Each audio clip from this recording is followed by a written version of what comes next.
Aku ingin anak saya itu bisa sekolah yang tinggi. Kalau minta apa itu saya bisa ngasih. Boncengan berdua pakai motor, hanya belanja 1 juta itu harus ke sana. Yang penting dapat produk. Ini produk apa? Jualan kok mahal-mahal, siapa yang mau beli gitu. Kalau orang Jawa mah itu dapat dari mana itu? Kamu kan nggak kerja, cuma di rumah aja. Masa tiba-tiba dapat rezeki? Kiranya itu kita itu main apa gitu loh, Kak, yang mendatangkan itu semua gitu. Tapi dalam hati saya, oh mereka nggak tahu perjuangan saya.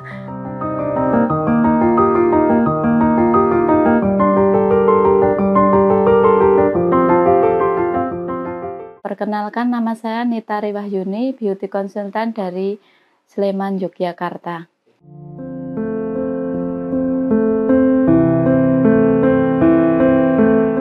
Setelah nikah kan saya tidak punya pekerjaan, Mas. Terus saya bingung di sini mau ngapain. Tapi saya berkeinginan coba-coba jualan aja Pak ya. Nah waktu itu saya jualannya fashion gitu. Tapi kan itu susah gitu loh Mas. Sekali orang beli kan nggak beli lagi. Itu kan produk yang bukan repeat ordernya tinggi gitu. Terus saya mikir-mikir saya harus jualan apa ya yang buat pemasukannya itu tetap. Terus saya kepikiran untuk itu skincare. Soalnya saya merasa sendiri ketika saya pakai dan habis saya mesti pengen beli lagi gitu. Jadi akhirnya memutuskan untuk skincare dan nemu kontaknya DRW itu.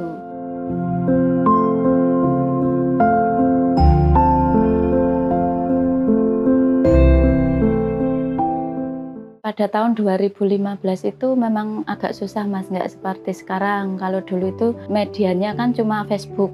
Jadi saya jualannya hanya lewat Facebook sama BBM itu. Ya cuma ke tetangga-tetangga, ke teman itu pun pada disepelekan gitu.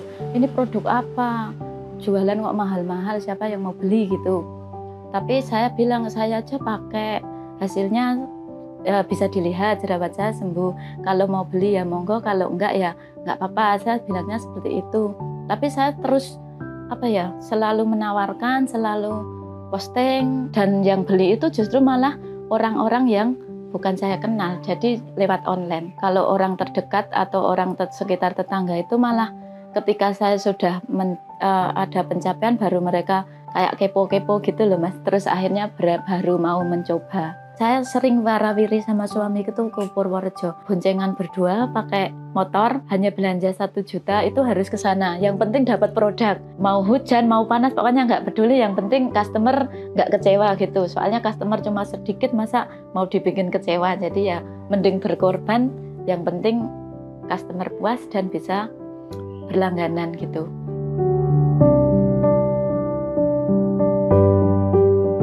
Satu bulan pertama itu saya cuma posting-posting, tapi kadang cuma tanya-tanya nggak ada yang beli. Bulan kedua kok ada yang beli, dapat customer satu aja senangnya bukan main. Tapi di bulan kedua ketiga kok mencapai 100.000 per hari, itu sangat bahagia banget. Terus benar-benar ini bisnis yang menjanjikan gitu loh Kak. Jadi semakin hari semakin semangat. Sebelum saya menjadi beauty consultant itu saya kehidupannya memang agak kekurangan ya Kak, kekurangan dalam bidang ekonomi. Bahkan dulu itu sampai saya tuh memasukkan gaji suami itu ke dalam amplop-amplop yang berisi 50.000 dan itu harus cukup dalam 1 hari. Syukur-syukur sisa bisa buat nabung gitu. Terus kalau ada keperluan mendadak itu suka bingung soalnya nggak punya tabungan itu tadi.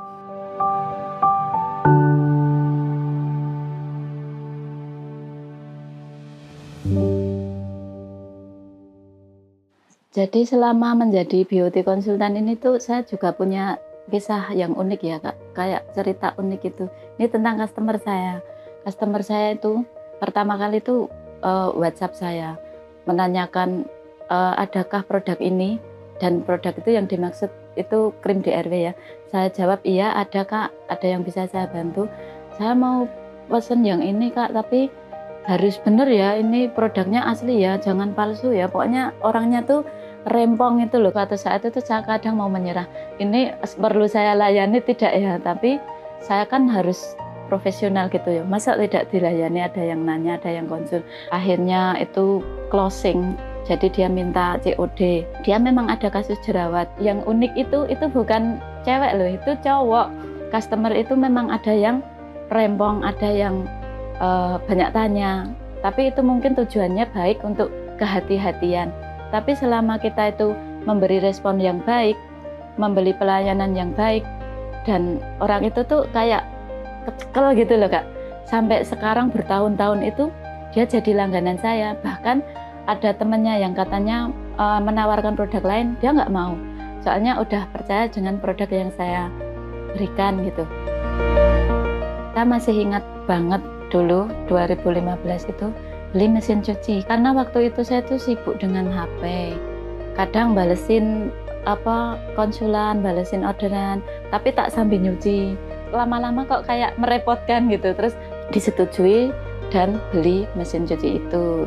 Setelah itu kan saya jadi fokus di jualannya, tidak ada pekerjaan yang mengganggu saya lagi. Customer saya banyak, saya punya anak kecil, banyak yang komplain kenapa kok balesnya lama, kenapa kok dikirimnya lama, kenapa kok packingnya lama.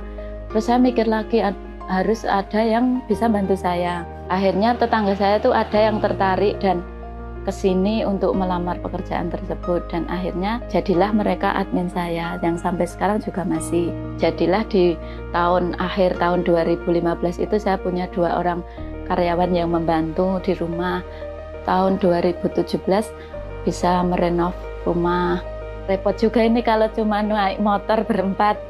Kasihan juga yang kecil masih bayi. Terus kepikiran kalau beli mobil yang ala kadarnya gimana ya, yang penting nggak kepanasan, nggak kehujanan. Terus suami saya bilang kalau beli itu mending yang bagus tapi agak bersabar dulu sampai uangnya cukup. Saya dan suami itu memang nggak suka yang namanya berhutang gitu ya Kak. Jadi mending kita ngampet kepinginannya itu diempet dulu sampai dananya cukup terus bisa kebeli, daripada kita kayak kredit itu kan jadi tanggungan ke depannya. 2018 kebeli mobil pertama saya dan saya sangat bersyukur sekali.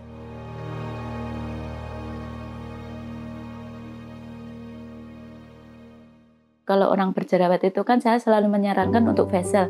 Terus akhirnya buatlah 1 kamar yang dibikin untuk tempat treatment. Jadilah rumah cantik tapi di rumah, jadi masih campur sama kegiatan sehari-hari.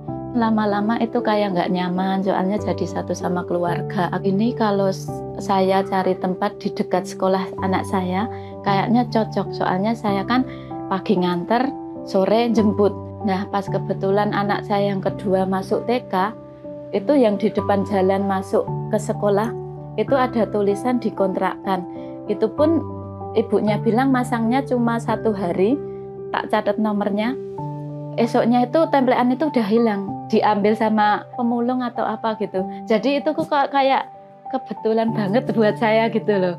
Dan akhirnya sampai sekarang ya dibuatlah rumah cantik yang sekaligus buat tempat saya transit. Tanggapan orang luar itu macam-macam Kak. Ada yang ikut bersyukur, ikut bahagia, tapi ada juga yang kalau orang Jawa mah itu dapat dari mana itu, kamu kan nggak kerja cuma di rumah aja, masa tiba-tiba dapat rezeki. Kiranya itu kita itu main apa gitu loh Kak, yang mendatangkan itu semua gitu. Tapi dalam hati saya, oh mereka nggak tahu perjuangan saya malam hari harus melek lah istilahnya, melekan, posting-posting di beberapa sosial media, tapi mereka kan nggak pernah tahu. Ya taunya cuma kok dapat itu dari mana gitu.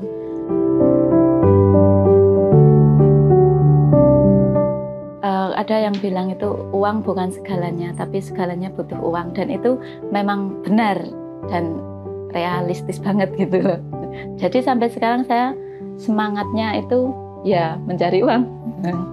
Dengan bisnis ini banyak mengubah kehidupan saya ya. Yang awalnya dulu itu kalau mau pergi mikir-mikir, nggak punya uang, mau kepengen jajan, mau pengen makan, mikir-mikir lagi, wah harganya mahal, ke tempat-tempat yang diinginkan harus mikir-mikir, mikir biaya, nggak punya kendaraan gitu. Sekarang semua itu udah nggak jadi masalah lagi. Namanya jualan itu ada naik turun, ada sepi, ada ramai, itu hal yang wajar. Kita harus tetap semangat, tetap optimis, pasti bisa. Toh yang kita jual itu produknya jelas, sudah dokternya, jelas keamanannya, sudah BPOM, jadi semangat aja, promosi terus. pasti ada yang nyantol. Motivasi terbesar hidup saya karena saya dulu kan orang nggak punya, bukan dari background yang pegawai atau apa, keluarga saya orang yang biasa, bapak saya, ibu saya juga cuma petani. Kalau saya ingin sesuatu juga nggak mesti dikasih. Saya ingin anak saya tuh jangan seperti itu. Aku ingin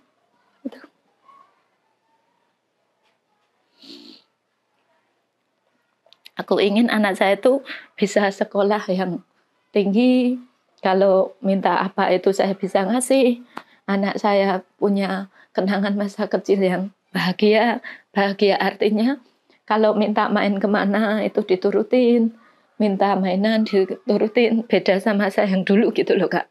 Itu motivasi saya.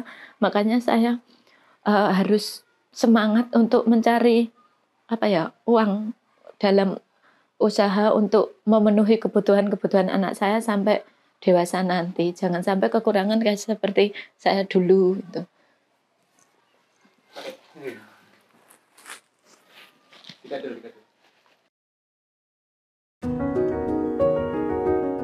Saya Asbin Arjinto, suami dari beauty konsultan Nitari Wahyuni, Sleman, Yogyakarta.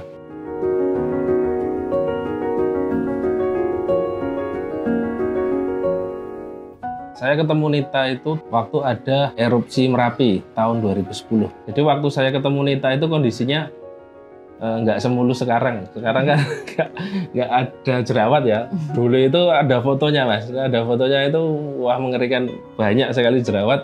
Saya tertarik dengan Nita itu anaknya itu dia nggak sombong, istilahnya apa adanya, low profile. Dia itu jarang marah-marah yang jelas. Dia nggak pernah marah sama saya. Adem gitu, atmosfernya itu nggak ada sering konflik. Terus bahkan waktu kenalan sampai nikah itu jarang sekali, bahkan nggak ada konflik macam-macam. Akhirnya kayaknya ini pilihan yang tepat gitu. Ya dulu kan saya sempat dikasih tahu teman saya kalau Mas Asbin ini tuh orangnya nggak neko-neko, terus dalam ibadahnya tuh sholatnya yang pasti itu tepat waktu gitu loh, selalu sholat, nggak pernah meninggalkannya. Itu satu poin yang penting gitu, penting dan membuat saya yakin. Dan pada 2016 itu penghasilannya Nita ini melebihi dari penghasilan saya. Jadi saya berpikir apakah bisnis yang dijalani Nita ini prospeknya kok kayaknya bagus ke depan gitu. Otomatis saya lebih mantap buat membantu untuk membesarkan bisnis ini berdua gitu. Mau istri saya penghasilannya lebih tinggi ataupun saya lebih tinggi penghasilannya, itu kita nggak pernah ada rasa wah saya lebih gede, wah saya lebih banyak, itu enggak. Jadi istri saya juga seperti itu. Jadi pokoknya saya dan istri itu fokus untuk membesarkan anak-anak, membuat anak-anak itu pokoknya terbaik lah gitu. Jadi sejak dulu kita itu saling sharing, tidak hanya sharing tentang masalah dan sebagainya, tapi keuangan pun tidak ada gap sama sekali. Jadi uang saya, penghasilan saya serahkan ke istri. Kalau saya butuh berapapun, saya minta ke istri dan tetap dikasih gitu.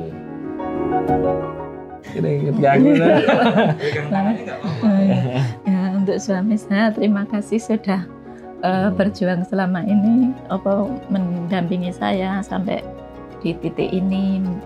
Semoga bisa selamanya untuk membesarkan anak-anak untuk menjadi anak yang baik dan soleh-solehah ke depannya nanti. Sebenarnya ini saya yang terima kasih, yang harusnya bekerja keras untuk memenuhi kebutuhan, tapi akhirnya mengandalkan bisnismu untuk kebutuhan keluarga. Terima kasih saya ucapkan kepada Dr. Wahyu karena hasil karya jenengan itu bisa mengubah hidup kami, mengubah pola pikir kami, mengubah jalan hidup kami yang awalnya serba kekurangan menjadi seperti ini. Karya jenengan tidak hanya di DRW Skincare, itu sangatlah dinanti-nanti dari semua bidang. Itu pesan saya buat DRW.